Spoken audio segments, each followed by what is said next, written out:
Jess. And if you're new here, hi, and welcome back to What About It. Today we are back with another episode. We have not done this in a good minute, in a hot minute. We are much overdue for an episode. One of our favorite ones we did so far was Am I the Problem? Advice column. We are back with another one of those today. I just sent Jess a ton of links here to Reddit stories. There's so many. She's like one strip. I'm gonna read these. She hasn't seen any of them yet, so this is gonna be a really fun one. But first we gotta start and give a little update with our segments. What is your like of the week? Is the heat wave.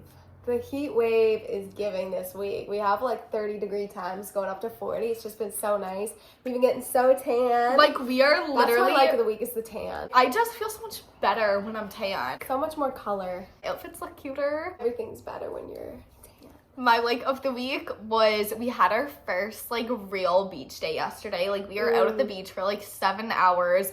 We saw a rainbow. We saw blue lobster. It was just the best day. Honestly, it was my favorite day ever. You have to insert the picture of my blue lobster I will. in my Facebook post. It still hasn't been approved. I'm like, I don't even want it up there anymore. So funny, but yeah, it was just the perfect beach day. What is your just like the week? Someone found a golden lobster and now I feel one-upped because blue lobsters are like a 1 in 2 million chance, and then this one's like, oh, it's 1 in 30 million to find a golden lobster. Where are you finding golden lobsters? That's kind of crazy. That's what I mean. I'm like, I call bull.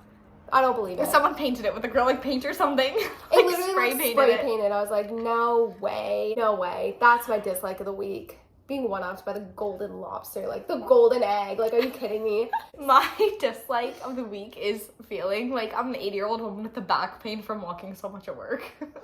It's so bad. Oh my god, it's so bad. Just the lower back pain is unreal. Insert video of me sitting down and putting my feet in the bathroom because my feet hurt so bad from standing the other night. They get like swollen.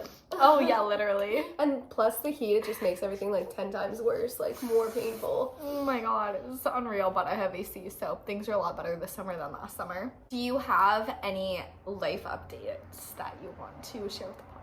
Toronto's in 7 days. That's the only thing I can really think of for updates right now. We are gonna be doing a couples vlog. This is gonna be really fun. We're doing like a couples vlog trip. Get Ryan ready. The guys are not ready for this. Like, honestly, I feel like it'll be so fun because I feel like they both actually don't really mind that much. Oh, that's just my, oh yeah, that's another dislike of the week. My AC unit is chirping. I feel like I'm in the jungle. We're gonna have a Toronto vlog. I'm so excited. We're gonna have so much fun, so stay tuned. It's gonna be good. Stay tuned for that video. Should we just jump right into it? This one's good. The topic is, am I the problem? So we're gonna be giving advice and telling you if you are the problem to all of these. Fiance and in-laws upset I won't take spoiled niece to Disney World. My 29-year-old fiance has 3 sisters. The one I will be talking about today is Nancy. Nancy has a daughter, Sally, who is extremely spoiled. Like you tell this kid no, she'll start bawling, crying, throwing herself to the floor, full on tantrum. Literally you. Then when she gets what she wants, she goes back to normal and will get upset if you're upset at her for throwing a tantrum. Me. Not the reverse psychology. Or the gaslighting. I've been planning a mini vacation to Disney World with my kid's sister and nephew for months now. I have a well-paying career in the medical field and been wanting to take them since they've never been. The rooms are booked with them sharing a room, but they have their own separate beds with me and my fiance in the room right next to them. We're scheduled to leave in a week. Today, my mother-in-law and Nancy sit me down to say how it isn't fair that Sally isn't going to Disney World with her aunt and cousin-in-law, how she shouldn't miss out on the experience.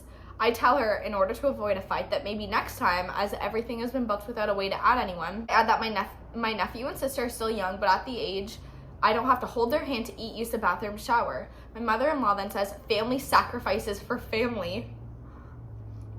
At that point, I see that they've already made up their mind that they're going to try to force and guilt us into bringing Sally on the trip. So they reply saying that if Sally is going to come, then fiance will have to book her ticket, stay with her in the room, and be the one to take care of her. My mother-in-law immediately argued against it, saying he doesn't know how to take care of young kids, that since I was joining the family, I should want to bring Sally and take care of her on my own. Is that your child? No. Like, I'm sorry. I told her it's a vacation. Why would I bring a child that's known for misbehaving, throwing tantrums, and breaking down when told no?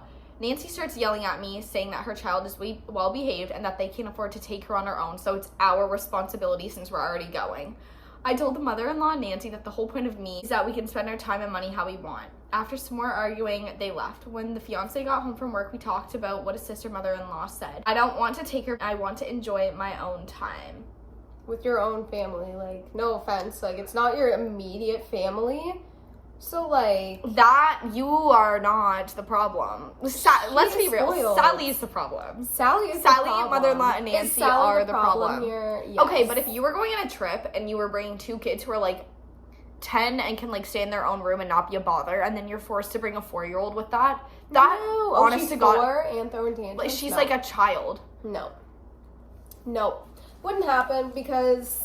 You've already booked that stuff in advance, and it's not your kid, it's not your responsibility. And you, like, waited long enough till your kids were out of that the awful age. You waited long enough to wait till your kids were not... the tantrum age. Yes. Like, the terrible twos, we'll call them, but the terrible everything. That's horrible, and it's pathetic that she even had to do that. I'm still sleepy from the beach. Okay. Girlfriend is angry with me for having a life after having our baby. I work 40 hours a week. I lucked out and have a job where I can play video games and be working, so I get in no trouble. Other than with her. Immediately, no. Other than with her. I wonder why. She tells me I'm immature and childish for not being able to give up games because I should be paying attention to our son. If I could take my son to work, I would. I don't play games at home. I removed my consoles, my PC off, and only use it for business. I don't get to talk to her about it. She considers it arguing, and I'm proving her points. I just have a job being stuck in a room with 8 hours and bring my Switch/laptop/PC to play if that's the time. Not the Switch. I'm not sure what to do. I'm assuming nothing to do since I can't even speak to her about it. I'm truly not sure where to go with any of this. Therapy, yes, but will that happen? I doubt it. I'm just trying to be there for my son. Yeah, babe, you really need therapy because you're telling me to... What? No. You're the problem. You are the problem. Like, that's the way you just casually drop therapy. Yes, LOL. But will that happen? Maybe it needs to, sir. Maybe. That would frustrate me so much. To the wife, you should have thought twice before you had a kid. She tells you I'm immature and childish for not being able to give up games. The fact you're online, like, anonymously talking about, like, literally not wanting to give up your games for your family, essentially, it's sad. I removed all my consoles, turn my PC up, please. Not removing your consoles. This one is so funny. That's ridiculous. Girlfriend's morning routine is ruining my sleep. Ready? Me and my girlfriend just recently moved into our apartment after a year, and I'm running into an issue. I normally don't get home from work until 10:30 every night, and I get home, I like to eat and wind down for the night and fall asleep around 12.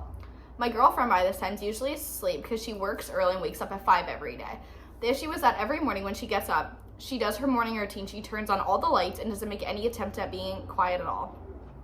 This results in me being waken up with 5 hours of sleep every morning, and once I'm up, I have a hard time going back to sleep.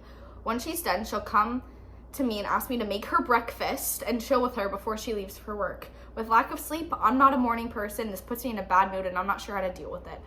Whenever I try to bring this issue up to her, she complains that she has nowhere else to get ready in the morning, has to turn lights on to see, and most of the breakfast foods I make for her, she doesn't know how to make.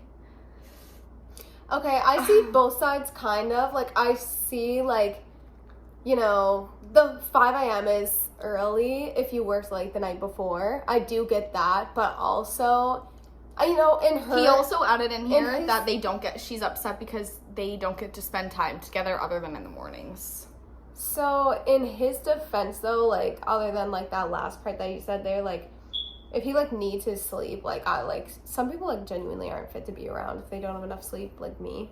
I just think, like, the whole light thing, like, if he wants to sleep in, like, and he's made that clear, you know, like, even for, like, a half an hour, like, he doesn't want to be woken up right when you wake up at 5 a.m., I'm one of those people that I, like, overthink everything, so if I'm up super early and I don't want to wake up my boyfriend, I'll, like, turn on my, like, phone flashlight and, like, walk around the room, or, like, turn on just, like, the lamp or something, and, like, just kind of, like, maneuver like that. She wants to wake him up. Yeah, that's intentional. When he says, like, every light's on, like, that's because she's doing it on purpose. And waking him up to make her breakfast, I don't know how to make it. What are you making? Like, Eggs Benedict at 5 a.m.? Exactly. Like, before work? Put in a piece of bread in the toaster and get going. Yeah. Eat a banana. Exactly. I get it if they don't get to spend much time together, but she's not staying up for him, so why should he be waking up for her? Yeah, facts. You gotta That work. is You true. gotta even out the playing field here. It's gotta be a little equal. Yeah. So I feel for both. I feel like both of you are the problem. You need Yeah. to meet in the middle. Yeah. But we You need to communicate. All right, I think we're gonna end the episode here, and we'll do a part 2 to this because we have a lot of other stories. We just don't have time right now. So time make crunch. sure to subscribe to my channel if you haven't already. I post new videos every Wednesday and Saturday. And for story advice, that's what it's about.